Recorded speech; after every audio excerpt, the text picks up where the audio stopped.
LiberalViewer present.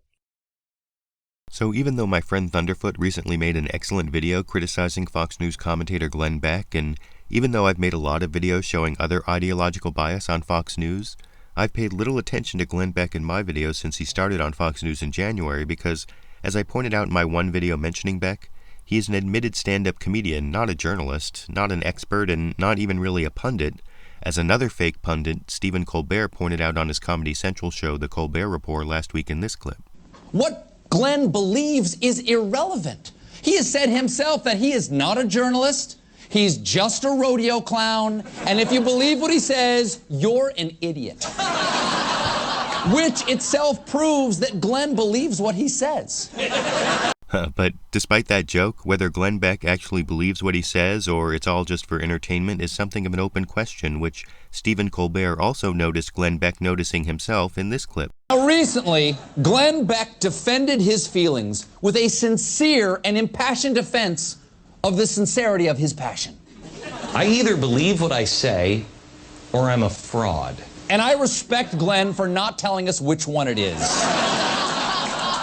And figuring out which one Glenn Beck is, either sincere in his beliefs or a fake pundit, turns out to be a job for which Stephen Colbert is particularly well suited because, as a famous fake pundit himself, all he needs to do is compare Glenn Beck's clips to his own clips to see how they match up, and you can see Stephen Colbert doing just that in this clip. Compare him to me.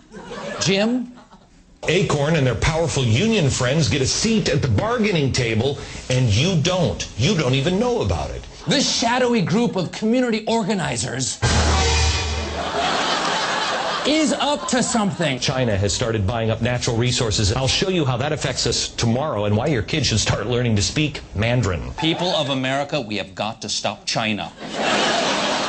Economically, militarily, technologically. And it's not just on topics like China and Acorn where Glenn Beck appears to eerily mirror the fake punditry from Stephen Colbert that preceded him. There's also that whole free association conspiracy theory ethos, as you can see demonstrated in this further comparison. Progressives, fascists, communists. Mussolini, Karl Marx, USSR, NBC, Diego Rivera, Rockefeller Plaza, syphilis. Now what do they all have in common today? Well, that's something you're going to have to figure out. I want to find out who killed John F. Kennedy.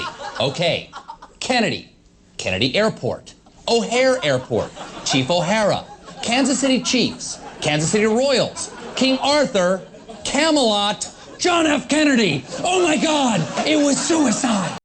And it's not even just the topics or the conspiratorial style, it's even something more. I guess you could call it the emotional tenor of both shows, as you can see in the concluding clips in Stephen Colbert's brilliant comparison of his own fake punditry with Glenn Beck's here. You're not alone. I'm turning into a frickin' televangelist. This is just raw emotion going out in the world. I'm sorry.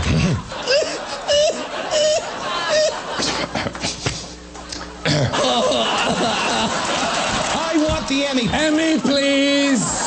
It's like looking into a mirror after you've done a ton of coke off of it. And that exposure of Glenn Beck as a kind of coked-up mirror image of Stephen Colbert's fake punditry could only be conducted so completely by an even better counterfeit commentator, showing the brilliance of Stephen Colbert and the writers at the Colbert Report, I think, but I want to know what you think.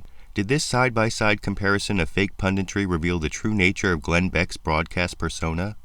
And on the question that's the title of this video, did Stephen Colbert just pwn Glenn Beck? YouTube, you decide.